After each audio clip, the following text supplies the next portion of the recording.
It's time for Declare Your Independence with Ernest Hancock. Believe me when I say we have a difficult time ahead of us.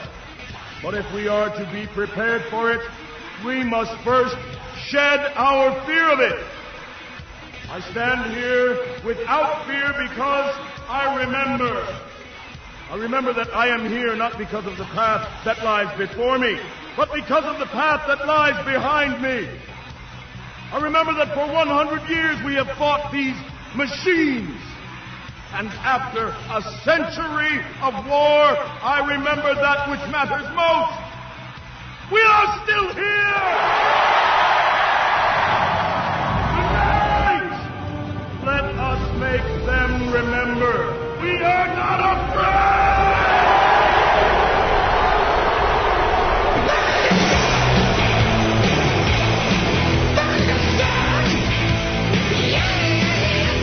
No fear. Your Independence me, Ernest Hancock from the Sonoran Desert. And we're talking with Doug Casey. Doug Casey, international man. You go internationalman.com and you get to find out every little thing. One of the things that I wanted to talk about, the first thing is, are we there yet? Are we there yet, Doug? I need to know, are we there yet? You know, share with us, would you, what we got to, where we're at? Well, there have been quite a number of times in actually the last 50 years when you could reasonably ask that question, and it looked like things were going to go over the edge. In 1974, serious financial meltdown. 1980, serious financial meltdown. The more recent ones everybody remembers, especially around the year 2000. So it's one crisis after another that gets papered over with lower interest rates and more money printing. This time might be different, I think, for a lot of reasons. First of all, the amount of debt that the government has relative to the GDP, it's at about 130%. Well, maybe it can go to 160%, 200%. Who can say? The fact that the U.S. government's running $3 trillion per year deficits. Maybe they can do that for years more. Maybe they can run it up to $5 trillion per year. So it's really hard to predict how high a tree is going to grow. But one thing that is an indicator is the fact that the price of gold is about $5,000 an ounce. Price of silver is about $110. And I think they're going to hang in that area. I don't think it's just a run-up that's going to be followed by a run-down. So, yeah, I think we're at that point. Because one of the things that's different in the U.S. right now is that, well, this has been true for years, but it's serious. The red people really hate the blue people and vice versa. They can't communicate at all. And I've felt for, well, some years, actually, that the U.S. was on the cusp of an actual, something that would look like a civil war. So combine that with the financial instability around the world, the international instability, monetary problems that we see. Yeah, it could go over the edge this time quite easily, but who knows? I mean, tomorrow morning's headlines will tell the story. You know, they're trying to, use muscle. You know, this F-16 says you guys are going to use the dollar, so saith this aircraft carrier.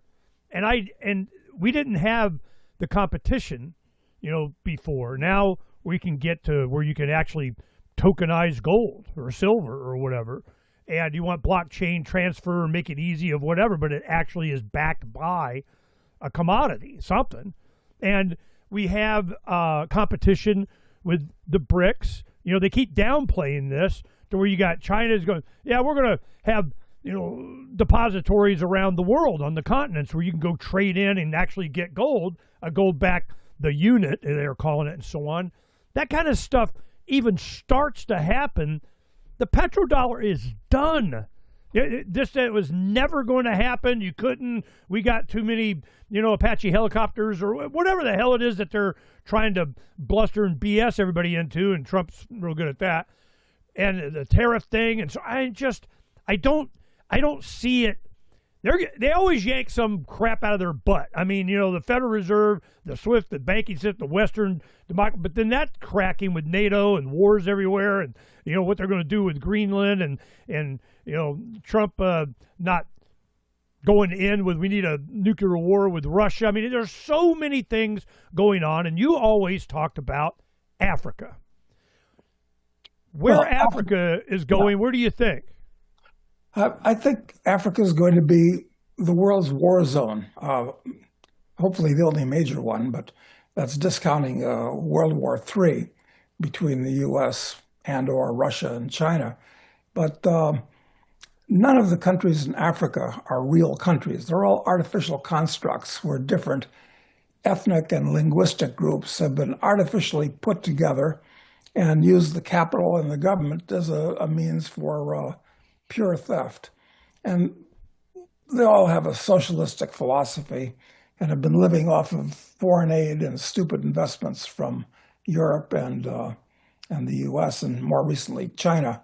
So I've always thought that Africa was a place where a young man who wanted to make his fortune could go. And the reasons for that are that if you're an American or Canadian, or for that matter, European that goes there, you've got experiences, you've got capital, you've got expertise, very different from the locals. So it puts you on an on-level playing field where you're at the high ground. But most people don't take advantage of that because they're afraid of Africa. And Africa is changing rapidly, actually. But I still think that it's still the land of opportunity for an adventurous fortune seeker from the West. I don't think it makes a lot of sense to stay in your home country and act like a potted plant. Acting like a potted plant has never been a good survival strategy for a human. So, yeah, I'm still, Africa's a sinking ship, like Europe is actually, but it's a great place for opportunity for an adventurous young person, I think. This is an opportunity. When you say adventurous young person, I can see you got your book, The Preparation, back there. Hold that up for the audience, would you please? Yes, I do. This is something that I'm very, very supportive of. And we have your co-host on your podcast, Matt Smith, has a son, Maxim, that we've had on talking about him going through the book. This is like a 16-quarter, 4-year education of going to, become a man. Define that. I was talking in the pre-show. I'm talking to Doug, and I'm going, "Yeah, how's sales doing? How's it going? What's happening?" And he goes, "It's only raised back. We only made like $1 million. Well, $1 million is worth something to somebody. I mean, holy crap!" And this is, tens of thousands of these books go out, and you have the seeding effect of following what Doug thinks is important. An education, understanding, hands-on, learning, cowboy, sailor, EMT, pilot. Get a real-world education. All of a sudden, you're 24 years old, and you got a real education and understand how the world works so you know how and when to take advantages of things like Africa. This is what the United States, the ugly American, used to be about. We would, rise up with capitalism for being expressed all over the world, and people do well. But it's in competition with the central planners. And I'm wondering, the Trump administration, there's a lot of promises. It just seems like more of the same, with an aircraft carrier. I describe, the good and the bad of the second Trump administration, what you think their role in all this is going to be. Well, during the first administration, he surrounded himself with deep state guys that were rounded up from the environs of Washington, D.C. Horrible people across the board. This administration is different, much different, but is it better because he surrounded himself with sycophants and lickspittles, bootlickers, basically. And I'm not sure how competent most of them are. Like this person, Kristi Noem, she seems like Trump's answer Frosty. to Ilsa, she-wolf of the SS. I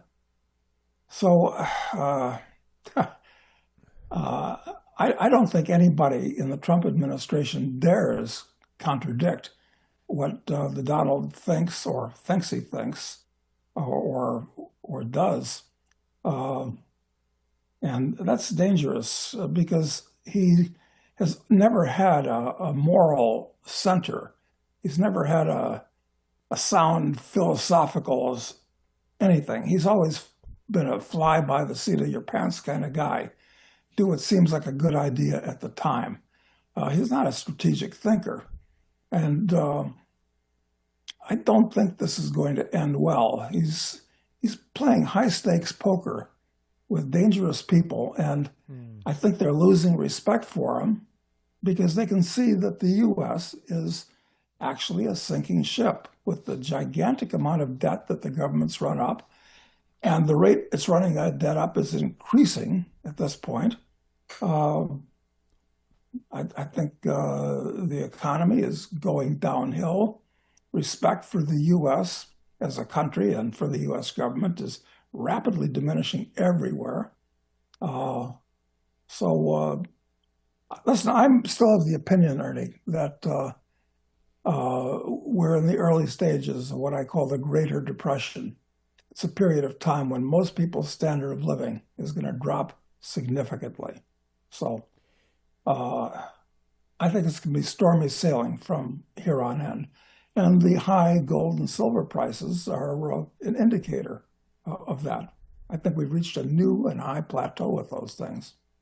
Is it a plateau? Do you think, silver is going to get stupid? I mean, stupid like 300, 500, 1,000. Gold's going to, infinite whatever. I mean, they just keep printing money. What do you think the result's going to be? Well, gold and silver are not the same thing at all. They're both monetary elements. Okay, that's certainly true.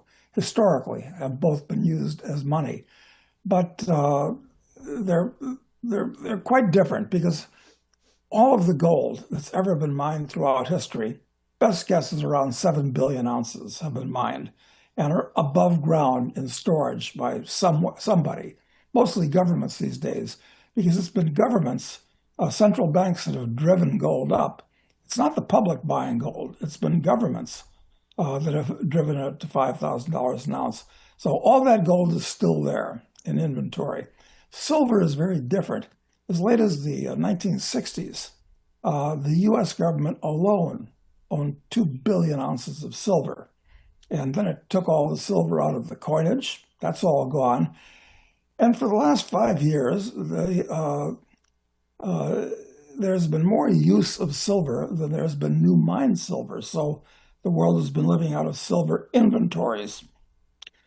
So the dynamics of the two markets are very different. Silver is mainly an industrial metal today.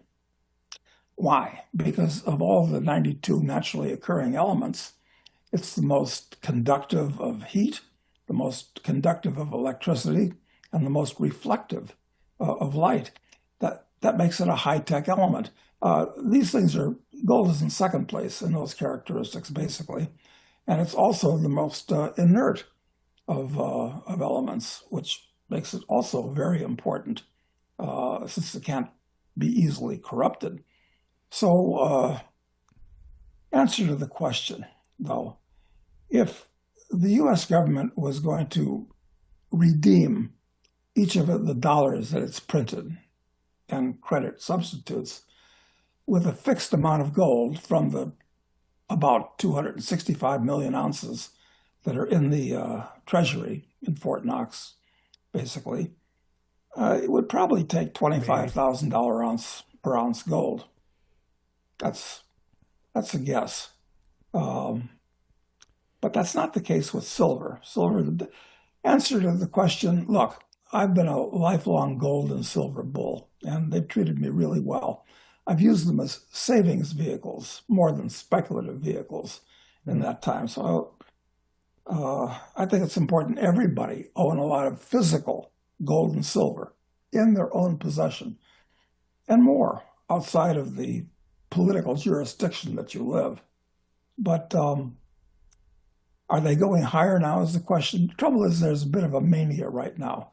And I hate to chase manias, quite frankly. So no real opinion other than what I've just said. Yeah, they're at a new level, I think. And the thing higher. That I'm looking, everything that you said, the stockpiles are being diminished to the point that, when it gets to the point that Tesla and Samsung will pay $130 when it's at 90 or whatever in Shanghai because I need it to keep my factory open. And then they start to liquidate shorts and so on because they have to, and the banks are ready to go down. The Fed is putting in, tens and tens of billions of dollars to prop up this is not going to end well. Now, been a silver stacker, I just throw it under the bed, put it in the safe kind of nightstand if I just buy whenever and then I go and check it last week for the first time in 30 years. I didn't care. I just put, whatever. I'm never selling it. I don't care. Where's the stack? Then we go around traveling. I got it in my kids' safes and so on. We start counting it all, and I had 2.5 times more than what I hoped I'd have. I'm going, woohoo! But then I got scared. I'm going, damn, now it's worth something. The man's going to want it, So confiscation, regulation. What kind of threats are we looking at? Trump going, it's strategic, and you got to give me. This FDR 33 crap. What do you think? Well, as you point out, heavy lies the head that wears the crown. I wouldn't worry too much about the government trying to confiscate citizens' gold and silver. But actually, where I've been most active is in the gold and silver and other metals mining stocks, which have done extremely well, but not nearly as well as they should have, considering the huge run-up. Yeah, but that's come. The metals themselves. So, it's worrisome if you have and are known to have a considerable amount of something very valuable like gold and silver. I mean, it doesn't really work to be like Uncle Scrooge, where you can have a giant bin full of this stuff. Even Uncle Scrooge had to deal with the Beagle Boys who were always trying to steal it from him. So, it's a double-edged sword, isn't it, Ernie? But I'm not sure about how much higher gold and silver are going to go, although I'm still bullish, but not as bullish at these prices as I was at prices 5 or 10 or 25 or whatever years ago. But if you want to get involved in this, other than owning some personally, if somebody doesn't have some, I'd consider the mining stocks. But I say that with a lot of trepidation because most people know nothing about the stock market and even less about the mining business. So it's a great place to lose all your money as well as to make all your money. But, that's a problem that people don't have an adequate education. And this is what we try to do in this book. I don't know if it's, there it is. We're trying to indicate that for young men just out of high school, you don't want to go to college because your mind is going to be filled with all kinds of wrong and ridiculous ideas from your almost universally Marxist professors. College professors in today's world are almost all socialists, statists, Marxists, something horrible like that. And young people have this implanted in them, and it's hard to get rid of. So we say, don't go to college. Don't burden yourself with the 6 figures it'll take to get through college and not earning money during that time.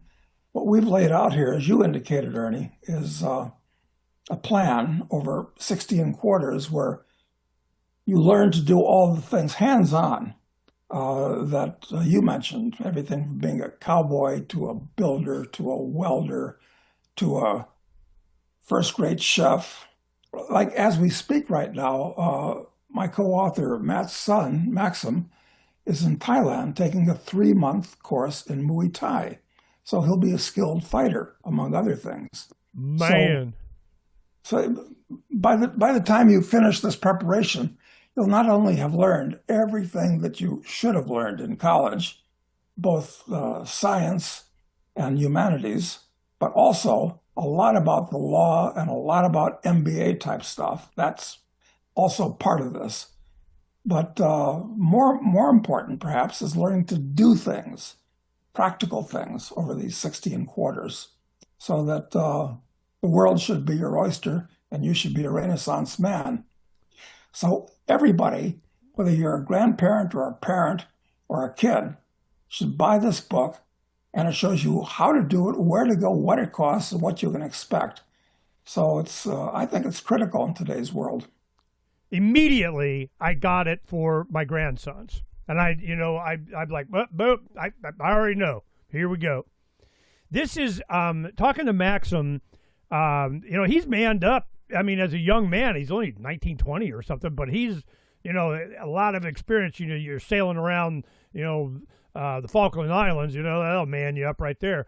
But this has been an EMT working in wildfires, he's done becoming a pilot, learning Muay Thai in Thailand, it'd be a whip ass. So this is Doug Casey making, men with all that toxic masculinity. You're doing it wrong, But this is something that I just saw last night. Budweiser's new Super Bowl commercial. I've heard about this. Did you see it? I haven't seen it, but I've heard about it. It's just a Clydesdale, a baby. We should play. It's only a minute, but it's just America. They had white men in it. It was amazing. It's 180 degrees from, trans Bud Light crap. What the crap? So this demasculating, America, it seemed like it was a target. It was a tactic. It was for some purpose. And your book, The Preparation, Matt, you embrace that and then use his son as a test case, and he's got his own site doing this toxic masculinity attack on being a man is what you're directly opposing. Why? Where do you see that going? Is it waning now? Is it, they're on their heels? What do you think? Well, I think it's part of the ongoing collapse of Western civilization, which has been building momentum for at least a couple of decades, where people hate everything that made the West in general and America in particular great. I mean, you've seen this with the start of this completely ridiculous and artificial holiday. What is it, Juneteenth, someplace in June, where you're celebrating the arrival of the first slaves in North America. I mean, this stuff was getting out of control. And it's still out of control because all the people, all the kids that have gone through college and high school and even grade school over the last 20 or 30 years have had their eyes filled with these toxic and stupid ideas that are actually the opposite of reality. So it's going to take a long time to turn this thing around. And this is one of the things that I approve of Trump doing. He's trying, for all the faults that he's got, and he's got lots of faults, the one thing that's good about him is that he's a cultural conservative. He doesn't want to overturn the nature of Western civilization and the nature of America, which is, I think, the best thing politically that's happened since forever. So I think it's going to be a battle. I think it's going to be a lot of chaos in the U.S., both because these toxic lefties and wokesters are are going to be, fighting. They're not competent at fighting, but they're going to, do it anyway. You've seen this in Minneapolis recently. And incidentally, that's not to defend the ICE people. I think ICE was totally incorrect in what they did. I think those were actually 2 murders that were committed by these ICE people who were totally incompetent. They're like the same people rounded up for TSA, except with bad attitudes and heavily armed. But that's a whole different question. But there's going to be a lot more of that type of thing, I think, in for the rest of this decade. Well, anyway. It seems like they want it. They need this confrontation with the man to bring about something. I don't know what to make of it, what's coming. It seems all intentional and a distraction. Whenever you go up the left side or the right side of the pyramid on the dollar, it's the left, the right, the progressive, the conservative, the Republican, the Democrat. You get to the top, it's the all-seeing, we rule you people to begin with. And I'm just, behind the scenes, it's always the banks get saved. I care not who's in charge of the government. I care not who makes the laws. I care who controls the money. And it seems like that plays out all the time. So what is the Federal Reserve just dumping money into the banks and so on now? They can't hide it. What are they hide? What's coming? What is the structural break that you're looking for in the fiat system worldwide? Yeah, that's right. Look, these leftists who've been imbued with all kinds of really foolish revolutionary ideas, they're looking to immanentize the eschaton, you might say. They're looking to bring on a crisis where they can grab control of the apparatus of the state, to use Lenin's term, and change the nature of American society. So it's really serious. And Trump is a perfect lightning rod for them to fight against, quite frankly. There's not much I like about Trump except for the fact that he's a cultural conservative, and he does not want to overturn the basics of the culture. So that's what's going on. We have a full-blown culture war that's happening. And from a monetary point of view, which you brought up, Bernie, it's very serious because the middle class is being squeezed at this point. You can't save dollars, which is assuming that you produce more than you consume and try to save the difference, which you should, and it's very hard to do today, incidentally. If you're going to save dollars, the dollars are being inflated out of existence. So you're trying to walk up a down escalator at this point. And that means the middle class is being squeezed and getting smaller and smaller and smaller. Meanwhile, the lower class is getting bigger and the upper class is getting a lot richer because all that money coming out of Washington flows to them and through them first, because they're the money managers, they're the banksters, they're the brokers. So the U.S. used to be a middle-class society where almost everybody was middle class. Now we got a lot more bums on the streets. In fact, I don't know if you saw what a guy named Mike Green did a month or so ago, where he analyzed the cost of living for a family of man, woman, and 2 kids. And he came to the conclusion that unless you're earning over $125,000 a year, you're basically poverty level. You can't save any money. And you have to borrow $125,000 after taxes, and because it's too much to get government benefits the way people that are less have and so forth. So yeah, we're moving towards a real crisis. There's no question about it in my mind. Well, is it? Of course, it's predicted. The World Economic Forum, you'll own nothing, and here's your happy shot kind of thing. And then you get Fink taking over the World Economic Forum, and this is so intentional, planned, and there's a basket somewhere where all this value, all of this stuff is going to rule us from the central plan of something. What is that? I just call them they, them, those that won't leave me alone. But there's actually a mechanism, a machine, a something. Is Russia, China, U.S. really on different sides? Are they just all collectivist, wanting their brass ring to control everybody? And we're the people. I mean, sooner or later, it gets to, just there's so many more people than there are the central plan controllers. And they may think they want a civil war to get more control. Do they? I mean, is that going to benefit them? Where does this all consolidate to? Yeah, well, I'm not sure that America lends itself to us plebeians, us hoi polloi, going out in the streets with pitchforks and torches and overthrowing these horrible people that basically run the country today. I'll just ignore them. I'm not sure that's practical. It's kind of a slow. It's kind of a slow slide into the muck.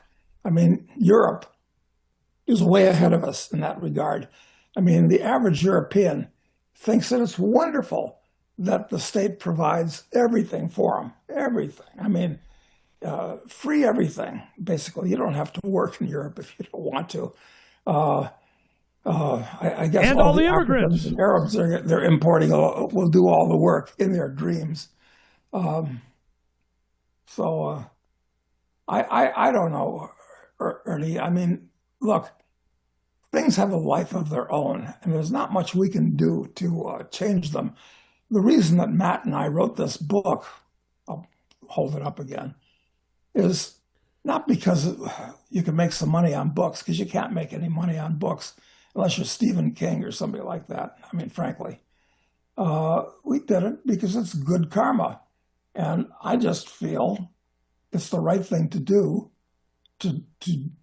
something to change the negative course of civilization, which is... Well, you know that I was very excited about this project and done what I could to help it and promote it and get it and buy it and make sure everybody knows about it and put banner ads on her dispatch and talk to you and Maxim. And I'm just I'm dismayed that you aren't more excited about 20,000 kids getting access to these are seeds. This is Johnny Appleseed. I mean, how many millions you need to feel that you're successful? I mean, come on, man. Well, I just like to feel that I'm doing my part. I mean, done. My big chastisement last time first time we talked when this was coming out is like, I need to, chastise you for not doing it sooner, But but it's great timing, and the fact that Maxim's right at this, it just really worked out well. And what kind of feedback are you getting? Somebody's got to be right, and somebody's got to tell you their story. Well, yeah, the biggest single comment that we get from people that have read the book, and everybody that's gone through this book loves it, and the plan, and so forth. But the biggest single comment, which would be my comment too, is I wish I had this damn book when I was in high school. Dang. But I didn't. So idiotically, I went off to, in my case, Georgetown in Washington, D.C., big mistake, different story, for 4 years. But if I'd had this book in high school and had a little bit of help from my parents, which in those days would have been harder to get, because in those days people still believed that going to college was, going to set you up for life, which has always been a lie, but it's really a lie today. My life would have been much smoother, much better. And I've had a pretty interesting life, but it would have been even more interesting. So that's the big comment. Everybody says, I wish I'd had this book when I was a kid. In fact, kids ought to read this book when they're freshmen in high school. Yep. Why wait until college? No, no, no, no, no. You need to understand the goal. That was one thing that Maxim made a big point of, is how much emphasis there was on, like mythology, classical education, the philosophy of, talk about that, because that's where we are now. This is where we're going. If you look at Super Bowl commercials from the last few years, or, just, hell, you're on the internet, or, getting TikTok, whatever. I mean, it is just a mass soup of ew for our children. And with AI coming out, in the last, couple of months, I spent some time understanding what the incentives and how it works and why. And I and I'm never allowed to ask why with my family. Don't answer, Papa. He'll ask 20 more questions. Don't encourage him, that kind of thing. Well, I go to Grok and, yeah, they want to engage. I'll ask another question. Oh, another one, another. But then you find out it's a bunch of lies. So you got to spend 16 hours on it to get it to stop lying to you, because they just want engagement. And once you figure out, you're losing access to all these billions of minds that aren't going to engage with you because you're a lying bitch. I mean, stop.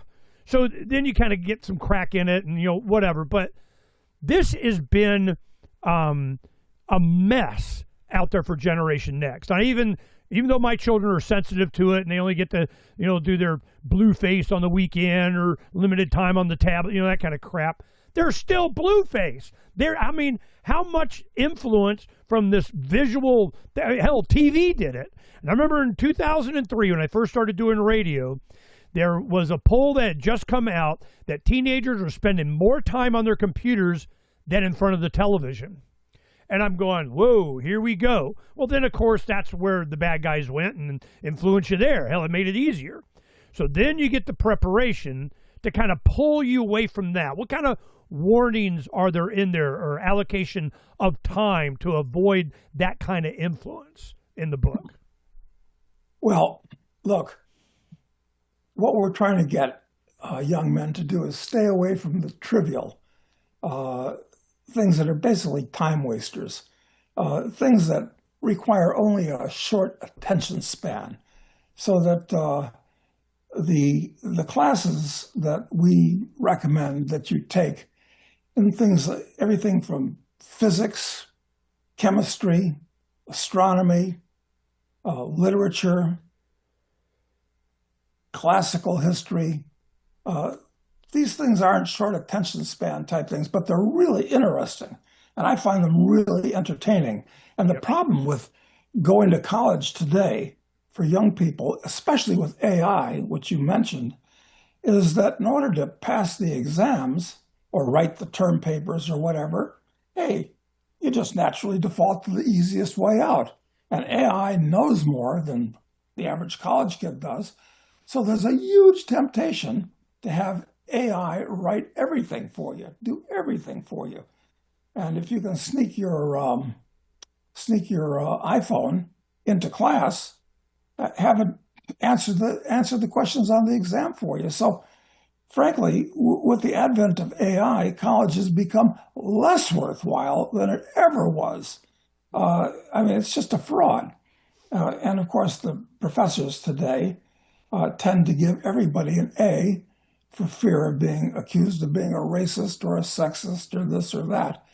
So the whole system is corrupt from top to bottom, where of the staffs of colleges and universities today, they're not full of teachers, they're full of administrators. So the whole thing has got to be pulled out by its roots and overturned at this point, Ernie. It's really something. And look, AI is a valuable tool, but the potential for corrupting everything you learn is huge. It gives you the answers without you having to learn what you need.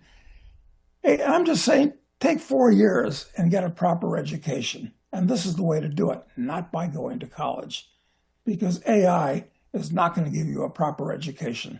It's like paying somebody to write your term paper for you. That's what it amounts to. Yeah, it's a lot cheaper. This is one thing. When it came out was when? When did you guys first release the book? I think about 5 months ago. 5 months, $1 million, tens of thousands of copies. you know how hard it is to sell books now. You know, I'm like you for the win. You know, I'm. This is going to get exponential. I see it graphing from the very beginning. I saw the enormous void that this filled, and it's just and Max out doing his stuff and documenting it and so on. And I want to show the people here. This is Doug Casey's take. He and Matt Smith do this show. It's very popular. We post just about everything you guys do. And then down here we got the preparation that you can see here, and there's so much inspiration there. But what people gravitate to you most for, I've known you since I think it was 2001, the summer at one of your Era Society conferences in Aspen, Colorado. Yeah, like 25 years. Yeah, and you had been going for decades, by that time too. And then, the Freedom Summits in Vegas and so on, and people get to see you there. But everybody, and you've spoken at our Freedom Summits before, people come because they want Doug Casey to make them rich. I get a freebie. It's only a couple $100, and I get to hear him speak, and I don't have to pay a gazillion dollars to consult of whatever the kind of subject. Doug Casey, make me rich. And the whole time, precious metals, understand market, and go to the freaking mine. Somebody go see that it even freaking exists. Look at the tangible. This is what Doug did, and that's where you built your followers. And it's from the early 80s, late 70s when you were predicting. I remember seeing you as a kid, at a high school on Phil Donahue. I had Phil Donahue on the show before. Definite government guy. He did, man. You say the word libertarian, he doesn't like it. Well, I really enjoyed. That's interesting because Phil is part of the inner circle of that whole complex. Yeah. But anybody that's listening now, I think it's quite entertaining if you Google me, Doug Casey, Phil Donahue, and that interview that Phil did with me, I think is really excellent because I did it the day before the national elections in 1980 when Ronald Reagan was running against Jimmy Carter. I don't know, I guess it was Jimmy Carter. Yeah. And the only time the audience booed me, there were two times the audience booed me. One was when I told people I wasn't voting the next day and got as far as giving them 4 out of the 5 reasons why I wasn't voting. And the second thing was I told them that it was a waste of time my going to 4 years of college. This is back in 1980 when this was anathema. So, but and there's the young Doug Casey on Phil Donahue show in 80, 81. Damn, how old were you there? Well, let's figure it out. I would have been about 34 back then. I'm just going to put it right in the middle, turn on the sound, and see if anybody's yelling at you.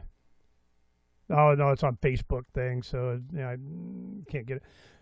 There, man, what a kid! I forgot how young you were.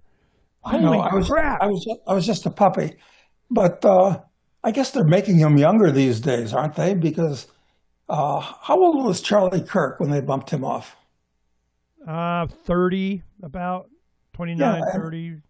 And Nick Fuentes, who's an interesting character, a very, very mixed bag, he's only 27.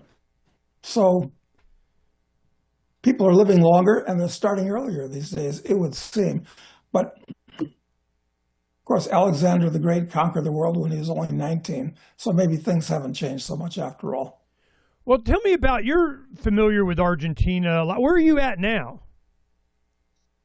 I'm in Uruguay. I have a farm here, not far from the ocean, not far from Punta del Este.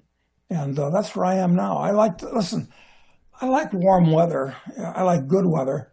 So that I spend most of the year in Argentina and Uruguay and the northern summer in Virginia. On the shore in Virginia. Are they comparable, foliage and so on, or? Very much. They're the same latitudes. So the weather here It's actually better than it is in Virginia, but very similar.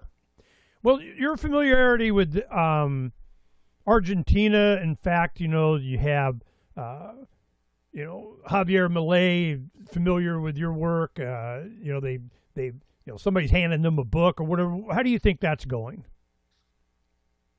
Well, listen, nothing's perfect in the world, and there are some things that Millet has done that I think have been mistakes. But this guy I think he's the most important thing that's happened in politics in the last 200 years. Damn. Since the American Revolution. Why? Because whenever he gives a speech, and he gives lots of speeches and does lots of media in Argentina, He educates. he basically says, he does say, I'm an anarcho-capitalist. The state is poison. We want to get rid of it. We want to eliminate the government, quite frankly, and have the market do things. And so this is a real breath of fresh air. And in Argentina, he was really elected by the young people who were totally fed up with the Mussolini-like fascism, which Perón modeled Argentina on, incidentally. And Mussolini coined the word fascism, just interesting factet that most people are unaware of. So I'm very optimistic about Argentina. He's fired 60,000 government employees. And since he won the by-elections a few months ago, he's now starting to eliminate actual agencies, which is important. You got to pull these things out by the roots and put Agent Orange where they grew, so the next government can't start them up again and rehire these bozos that work for them. So that, he's doing his best to cut taxes, cut spending radically. I mean, not just talk the talk, he's trying to walk the walk, making a few mistakes, in my opinion, but I'm very happy with him. And since here we have, you're talking about, he's Captain ANCAP. He even had his own costume. It was awesome, and he's doing, ooh, I'm Captain ANCAP. It's not like he hid it under a bush, This was amazing. And I did interview some, they have that thing called Arizona Project, where around the world they have young entrepreneurs come into Arizona and they always want to go shooting. And we always do shows with them for over a decade. And two of them were from Argentina at the time, the fall right before his election. And I had them on and they were like, yeah, but he's a little too, your mother-in-law doesn't like him, or that you like him, or it's just kind of, he's too Trumpy, he's too controversial. I go, man, I don't think you guys get it. That's exactly what's going to make him popular. Running around with chainsaws and stuff. And being able to articulate, being a narco-capitalist and educating the people. It's kind of like Ron Paul and the Lovolution. I mean, it's just, you have no idea the impact this is going to have. About 5 months later, after he had won and a few months go by, I had him back on. I'm going, yeah, how's it going now? And I think everybody was shocked because the media is so controlled here, there, everywhere. Where are the cracks? Where is the ANCAP, voluntarius, leave me alone, Ron Pauly kind of Doug Casey stuff got its roots? Where is it coming from? Is it from pain? Is it going to be a food thing? Is Freedom's Phoenix, the rebirth, is coming out of Lady Liberty's torch from what? What is driving it? Because something's driving it. Well, I'd like to believe, Ernie, well, first of all, talking about Millet, he's a showman like yourself, and that does get people's attention. But I think this whole thing of changing the way people think about the state and philosophy, I think the essence of it is critical thinking, asking questions and demanding cogent answers. Yep. That's not done in colleges and universities today. But critical thinking is what it's all about. And I'd like to think that's where it's rooted. I mean, it's rooted in the books of people like Harry Brown and the Libertarian Murray presidential Rothbard. candidate, 96 and 2000. Yeah, and of course, everything that Ron Paul did was fantastic. But, you know, I don't know who the average guy is. Is he libertarian oriented, or is he basically a socialist at heart? I ask myself that question. Are people like us a rounding error that are insignificant, or do we really represent 20 or 30% or 50% of the population? I don't know. It's a good question. Do you have an opinion on that? Yes, I do. This is why we are doing this project. Let me pull it up here. We do a regular show with James Corbett every other week, and we had Ken Schoolin on, and what we were looking at is how do we get this preparation, this foundational understanding, like a splinter in your mind. Well, for me asking questions all the time of all, how did you care about freedom? Why did that happen? What was the reasoning for it? Well, I read Road to Serfdom or Ayn Rand or a Rothbard thing or, Human Action or whatever. I'm going, why? I mean, that's, you picked that up? Well, what the hell? Somebody, shove it in your face? What grandma told you to do that? Well, this film kept coming up, The Philosophy of Liberty, which is about self-ownership. You've probably seen this around somewhere. And it is just about the philosophy of liberty is self-ownership. The history of this was in the early 90s when Ken Schoolin from Liberty International wrote The Adventures of Jonathan Gullible. He went to Russia in 93, and there was his tour guide, and he's now a billionaire grocer. Well, what he did is he goes, this is awesome. Now, we need to get this translated into Russian so that they understand. He goes, but they won't understand it without some kind of a primer, an understanding of the philosophy of liberty is about self-ownership. Well, he created this, and then some young activist computer geek did a flash animation. This is in the early 90s, and it was in Russian. And the reason was because private property, tax, what's that? We have no idea what the hell you're talking about. So you had to do this. Well, when I keep talking, I had a young man from Uganda, and he goes, I kept drilling down. He read this, read that. Well, it was this video philosophy. I go, aha. So we used this like all hell in the 90s. When I asked AI, and I go, accumulate all of the views and all the channels and all the, how many times has this been seen? It started in 2014 and 16,000 times. Well, I know that's a lie. Hell, I watched it that many times. So I'm going, no. So we're putting it on IPFS. It can't be deleted. There's no central platform for it. It can't be, deplatformed or deleted or edited or whatever. So we are promoting Beware the Ides of March. So mid-March, I have, a bunch of people around the world that I know, I've interviewed, it's done, they're all in on this. And of course, I'll be sending it to you and Matt. And it's just, a link or an embed of this that can't be deleted. They're always deleting everything.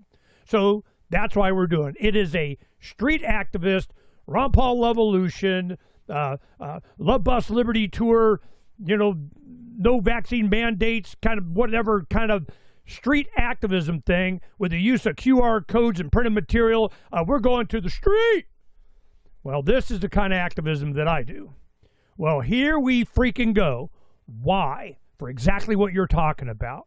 It has to be at a fundamental level, a base understanding of what it is to be free and to live in a state, a circumstance of liberty. I'm free. I can do what the hell I want until somebody with a clipboard comes in a gun and tells me I can't. But this is so fundamental, basic.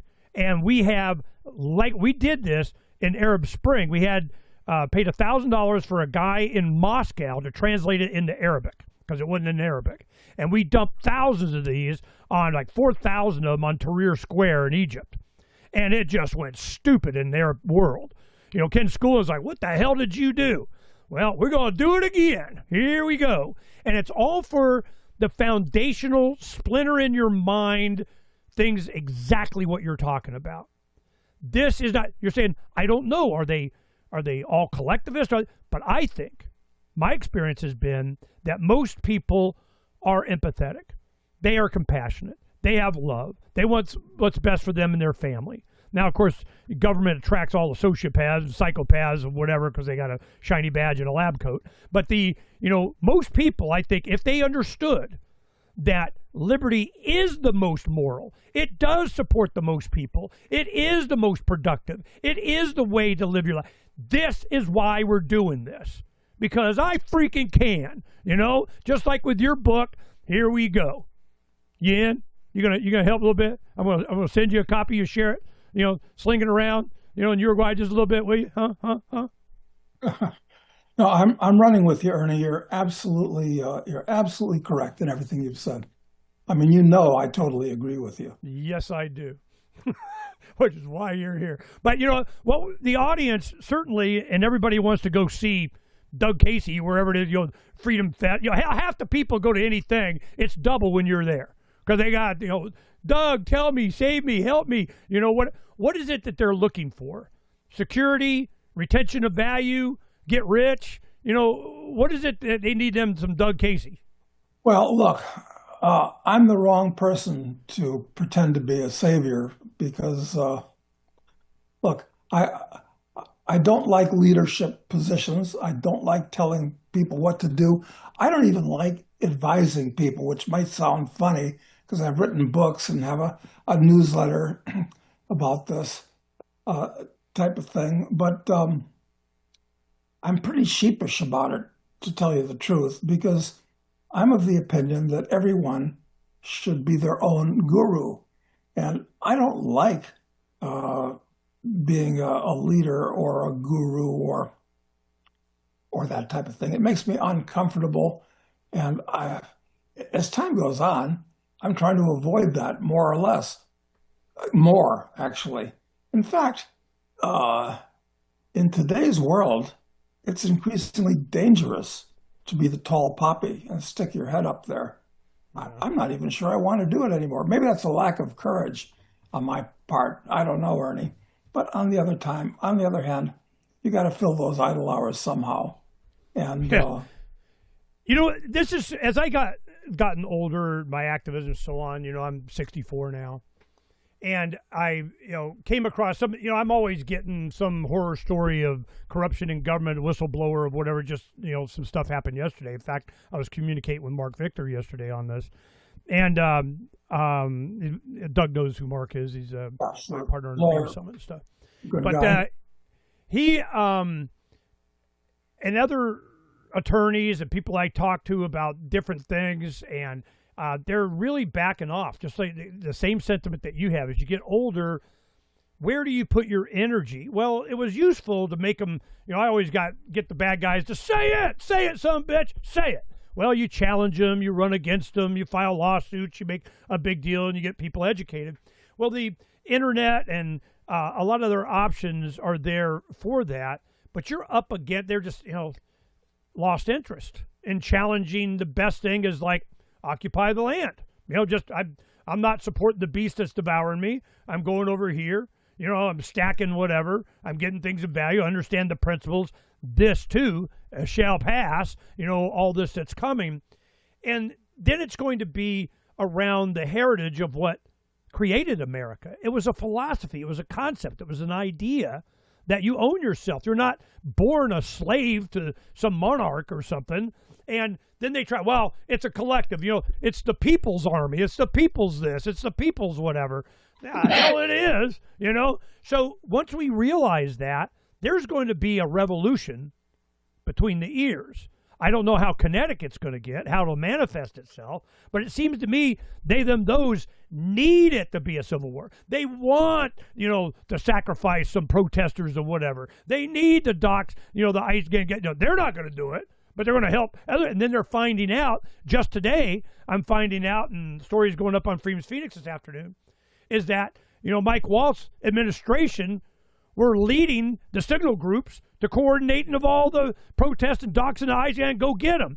Well, once they found that out, and here they come, all of a sudden he's calling Trump, I'll give you all our bad guys in the prison, kind of, make it stop. I don't want it to stop. I want some frog marching. For the love of God, arrest somebody. I mean, holy crap. So this is, why aren't they? Trump gets in charge of the intelligence community, Department of Justice. You have, all the power, and he's going in ICE and everything, instead of going into the immigrants, which a lot of them, need to be got, but, certainly the bad guys. But why not arresting politicians? Why not arresting the corrupt? Why not putting in jail all of the, these programs that they've been ripping us off? They cut off a lot of the aid with the USAID, but, they're still coming. It's not like they didn't get enough gazillion dollars, so it's coming from somewhere. Go get him. Why isn't he? What's he waiting on? He's always trying to negotiate the art of the deal while Xi Jinping is reading Art of War. I mean, it just seems so toothless. What is Trump's real plan, you think? Well, I'm not sure he has a plan, quite frankly, because like I said before, he's a he has no philosophical center, and he's a fly by the seat of his pants kind of guy. So, look, this thing with ICE, he's apparent.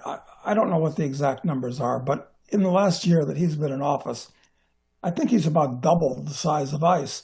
But where did he get these people? They're the same people that were hired for TSA, basically off of ads in pizza boxes, paying lowlifes $50,000, lowlifes with bad attitudes and a violent streak, to get dressed up in paramilitary uniforms and carry guns and act like big shots. This is a problem. I mean, it's. I agree with everything you said, Ernie, except Trump is trying to destroy a fly with a hammer. And the worst part of it is this. I think that because of the way that ICE is acting, they're acting like the German SA. People say, no, they're Gestapo, they're SS. No, that's not correct. They're more like the SA, who were the brown shirts during the 1920s, which were basically recruited from the bottom of German society and were ultra violent and really stupid, uneducated people. That's exactly who the new ICE people certainly are. And here's the real problem, Ernie. As ICE continues to grow, and they probably will, because all these bureaucracies are cancerous and they grow on their own initiative, that when the Democrats are back in office, and I think they will be in 28, assuming we have elections anyway,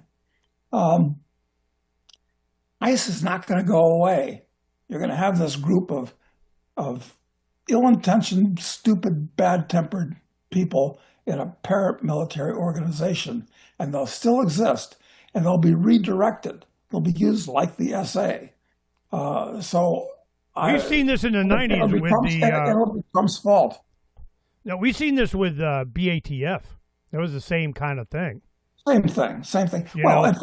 And for that matter, with the TSA, I mean, who are these people that were recruited off of that are willing to stand there and go through their fellow citizens' dirty underwear? I mean, this is contemptible. This isn't a real job.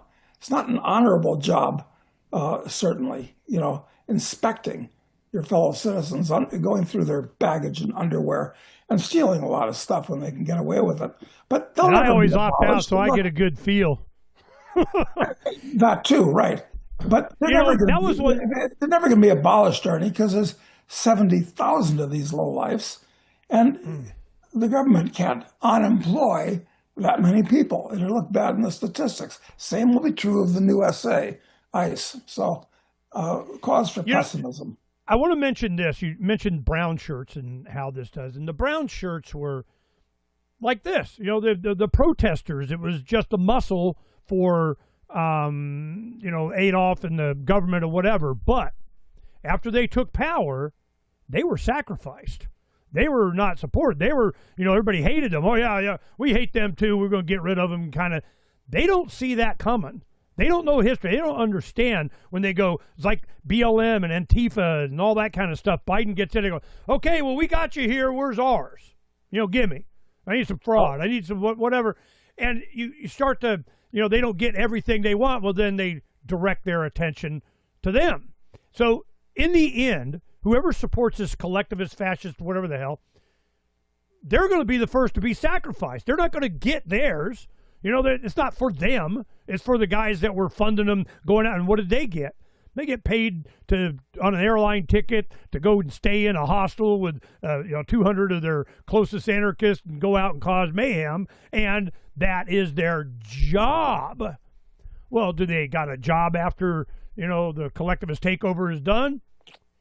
Not throughout history they haven't.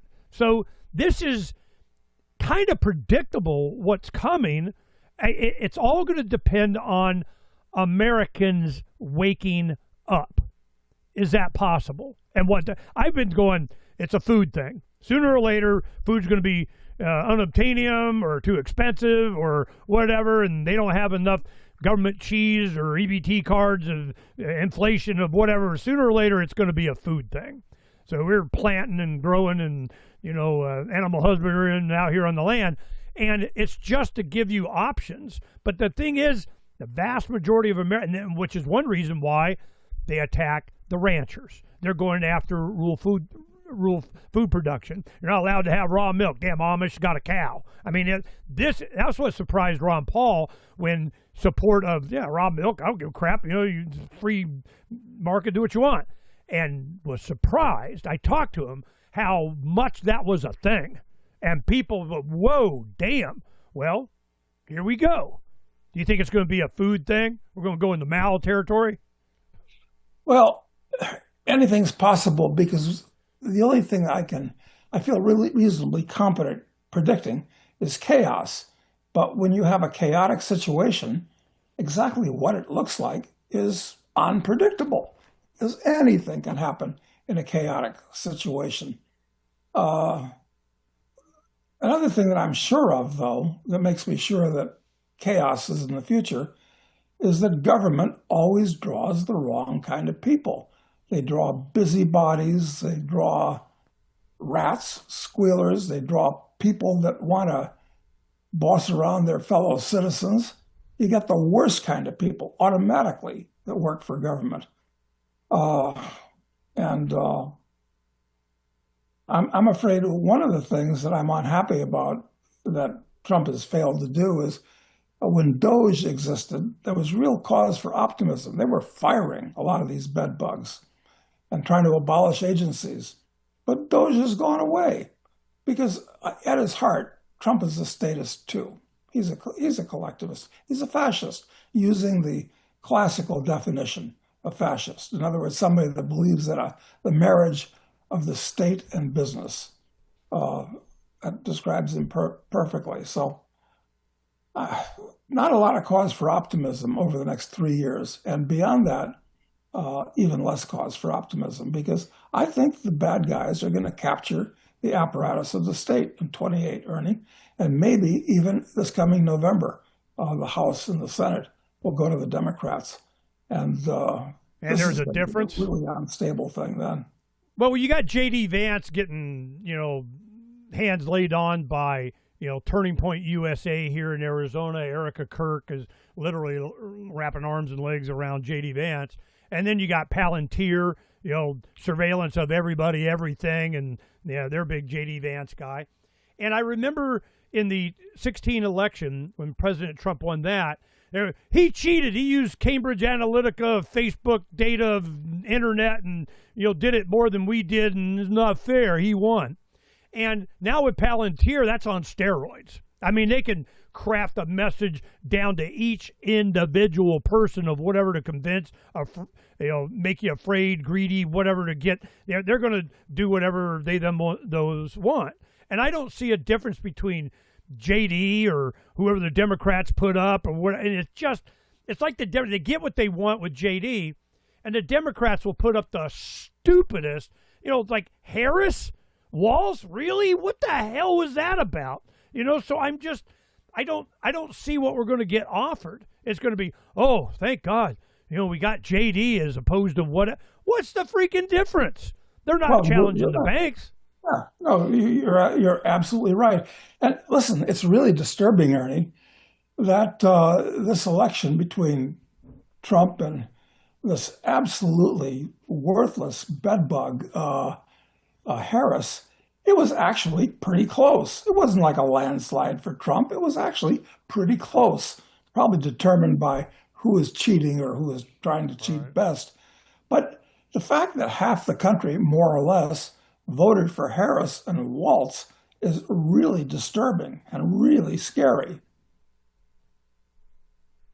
Well, what do you think is going to be the draw for this coming election? Trump was more like, the immigration thing, and I'm going to go, release the Epstein files and JFK files and start arresting people and everything. I mean, after over a year, I'm waiting. We're waiting. That's right. I don't think it's going to happen. Forget about Epstein. I mean, it's not going to happen. It's not going to happen. So who's going to replace Trump? Good God. Well, I think the Democrats are going to win. Who knows what kind of scumbag they'll put up? I think it's very scary. Well, all you got to do is look at. JD Vance is not the answer. All you got to do is look at who are the primary, candidates in the Republican primaries. Who's coming up? Who's going to be, John Sununu, running in New Hampshire for Senate, U.S. Senate, I think. And then you got it's just bad guy after bad guy after bad guy looking for, well, what I'm going to do for you if you endorse me, Trump, or not, or I'm against you, or guys back and forth. And then there's always the third rail, Israel. And then Trump came out. This is where it was over. This all the other stuff, delaying on this, doing that, not arresting, whatever. It was when he went after Thomas Massey. Massey, bad guy, evil. Then he called Marjorie Taylor Greene. It's been nothing but supportive of him, biggest cheerleader. She's a traitor. And I'm like, what kind of special stupid are you? What is his? It's like an ego thing. It's a vanity. And if you're in an intelligence community, you see all these signs. You know how to, control these guys. He's so concerned about what people say to him on CNBC. Who gives a shit what they say? And he's controllable that way. It's an ego. And then whoever the sycophants he got around him, stroking. Oh, before you go, I got Art Laffer Curve guy, okay? Yeah. He was on some program just a couple days ago. I was watching him, and he's 80-something years old. He's been around forever. And he was just advocating for more. Oh, we need more debt. Yeah, no, there's good debt, bad debt, and this is good debt of debt. We're going to grow the whatever. And I talk to Trump all the time, and, we're going to get some. I remember the Goldwater Institute here, early days, probably about 2004 or 5, around in there. About 2006, around 6, 7. And it was before the Revolution. And the Goldwater Institute is kind of an offshoot of Cato here in Arizona. And we would promote events with them. I knew the guys and so on. And I stopped. I don't have anything to do with them after this. They had Art Laffer come and talk about whatever. He gets up there, and my senior editor and I, my webmaster, were there. And it was at the Arizona Biltmore. They yakking it up. He's doing all his things about how you spread out taxation over a bunch of little taxes to get the most revenue out of people, because they don't really defend against this one little tax as opposed to trying to get it all from income tax or something like that. And he kept going on, oh, it's better and better and better and better. And I get up and I ask the question of Laffer. I go, everything that you're talking about is about how you're going to extract more money from Americans instead of giving it back to them. Right. Why? Right. And this is what he said. So we can spend it. Dummy. I was like, holy crap. If that didn't, I said, no, I'm done. You guys are just part of the same thing. I don't have anything to do with it. So now he's back at 83 or something now, doing the same thing, using whatever influence he has with Trump. And what does Trump want to hear? More debt's good. We're going to invest in running up the credit card before we declare bankruptcy. It is inevitable what is coming. How is it going to manifest itself? Before you go, I want to get a Doug Casey warning or a sign to look for. Is it violence? Is it war? Is it civil war? Is it food? Is it, homelessness? Is it, everything? What do you think? Yeah, all of the above. And don't forget, Ernie, something you're well aware of. Gold is now at 5,000 and silver's at over 100. And those are like outward signs of strain on the financial system that's happened. So all of the above. You got to rig for really heavy weather over the next 5 years. I don't think most people are, because the stock market is still way up there. Wait till the stock market collapses. Wait till interest rates go higher and the bond market goes lower with it. And then pension funds get in trouble and people's IRAs and HR10s go with it. Now, this is a chaotic situation. Anything can happen and probably will, because things are very unstable. So that's my prediction. For my children and family, I want to ask this question, and then say, skip to the end, Doug said. I went about 2 months ago, and I go to my children, and I'm not allowed to, don't answer Papa, he'll just ask 20 more questions. That kind of thing. I'm not allowed to ask questions, so I asked AI all I want. But what happened was, I'm not supposed to do kind of a thing, we're not, have on our family SMS, chat, whatever, bring up politics and all this kind of stuff. But I was compelled, after years of this, I go, look, it was on Thanksgiving, and I go, get out of paper. If it's a statement from your financial whatever, or it's on a computer screen and your 401k IRA of whatever it says you're worth or something, I go, that is a lie. You are not.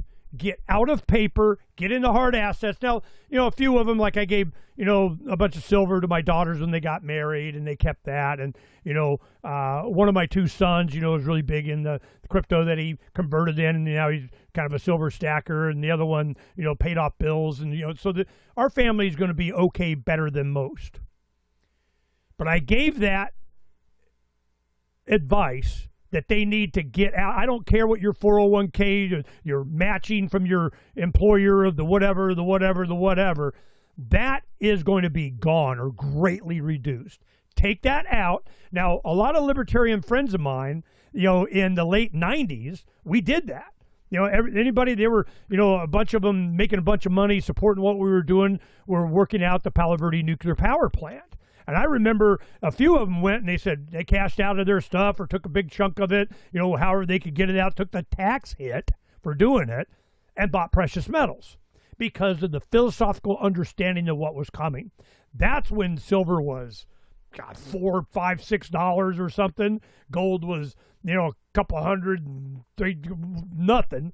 And now who was right? And if you look from 2000, you see Warren Buffett, you see the S&P 500 a little under that, and then you see gold. Beat the crap out of all this stuff. So I'm making to the audience and my family and friends, get out of paper.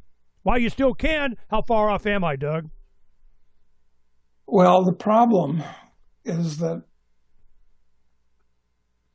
gold and silver stocks, which I still think are very cheap, and there's going to be a mania in them because institutions don't own them at all for a lot of reasons, and the public doesn't know or care about them. And even though they've gone up quite a bit in the last year, they're still very cheap.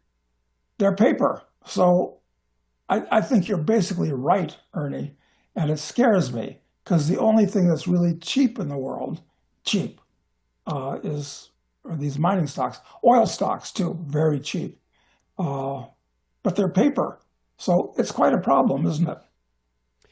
Well, I wouldn't be so scared if it wasn't for when they passed the TARP in 2009 when they did all this stuff and they're going to people that had, I'm sure you probably experienced this. They go and they go, well, you're kind of grandfathered in on this short of you called it and you're going to make $1 gazillion and whatever. So you're kind of grandfathered in. Then they get a call from their broker and they say, you got to liquidate. Well, they sounded grandfathered in. Now, that's what they're telling the public. Hey, you got to liquidate. They're coming out. You're not allowed to make man, they're coming.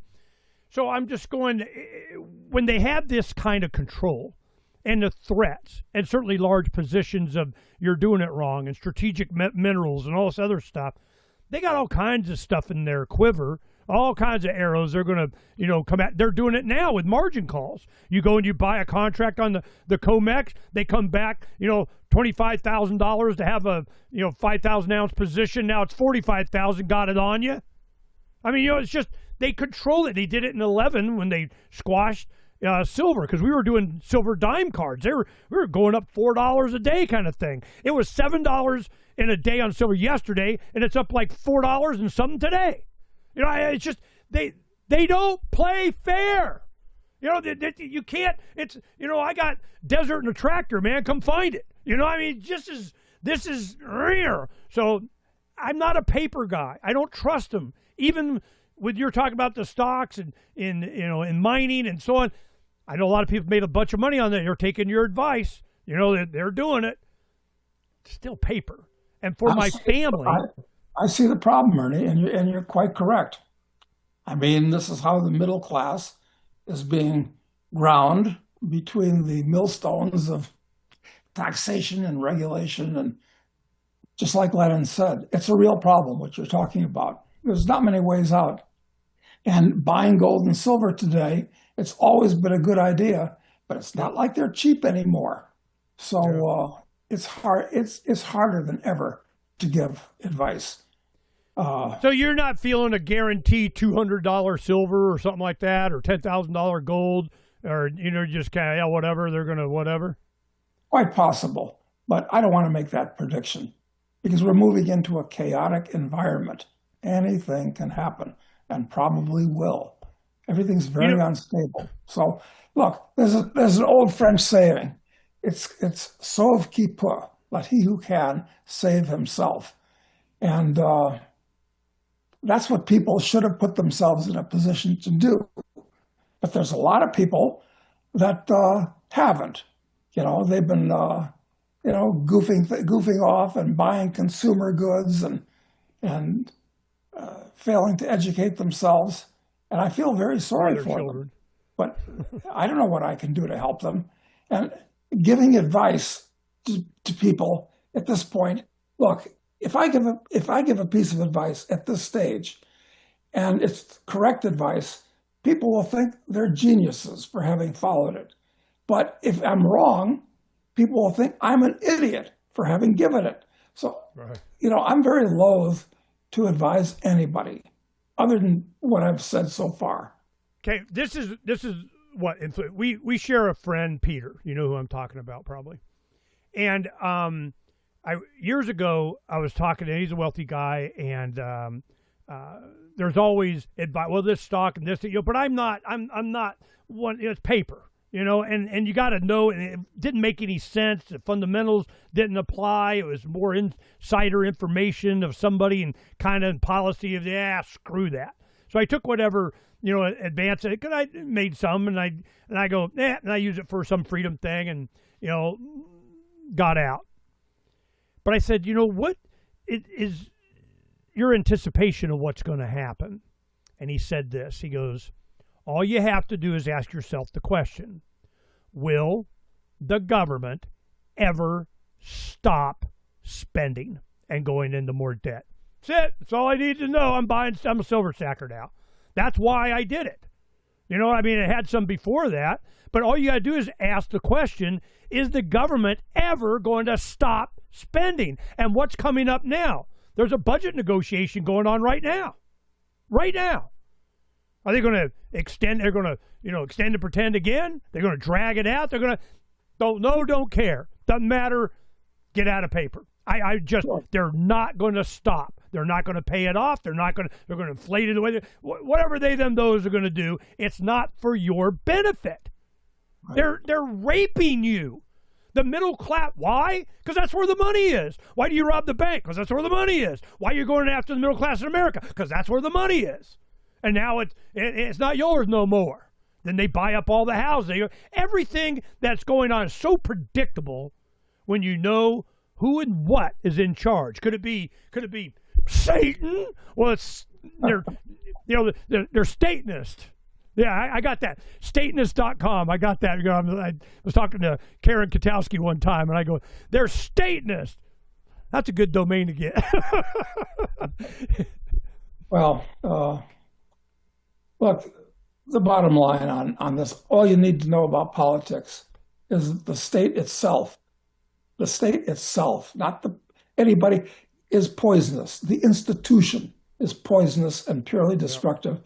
And people that believe in the idea of a state and government are of low intelligence, in my opinion. So that's all I can say about it. Or just I know that'll alienate a bunch of people to hear that, but that's I think I'm quite correct in saying it. Yeah, you need to get on a college campus with a fold-out table and say that with a banner that says "Prove me wrong." Explain it to me. That's not my style, Ernie. That's not my style. I know, but it'd be funny.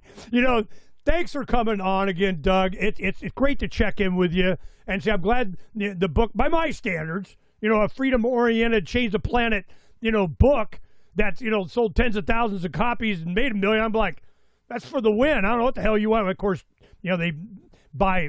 Probably people greedy want to get rich by more of your other books, but that's a good freaking start. And I am so glad to have you on and just to calm. This is just how it's going to be. I've said it's going to be. It has been. And just Neon, I told you so. Doug Casey. Thank you. Give a website that you want, they can get all your stuff, because we have your YouTube channel we put up and your stuff. Where do you want them to go? Well, I guess there's two things, internationalman.com and crisisinvesting.com, because Crisis Investing is the site for our newsletter. So those two things, and of course our YouTube channel. So those three things probably. So how busy are you? I mean, you busy, you're just entertained enough to you're just able to log in, talk to Ernie, Matt, just keep yourself entertained, or are you like, got your galoshes on and going walking mines? I mean, what are you doing? Don't do that anymore. Look, I'm on a large farm in Uruguay. Life is pleasant. I just want to keep it that way. Boom. Thank you very much for coming on, Doug. We'll be in contact again, I know. Peace, brother. It's a pleasure. Thanks, Ernie.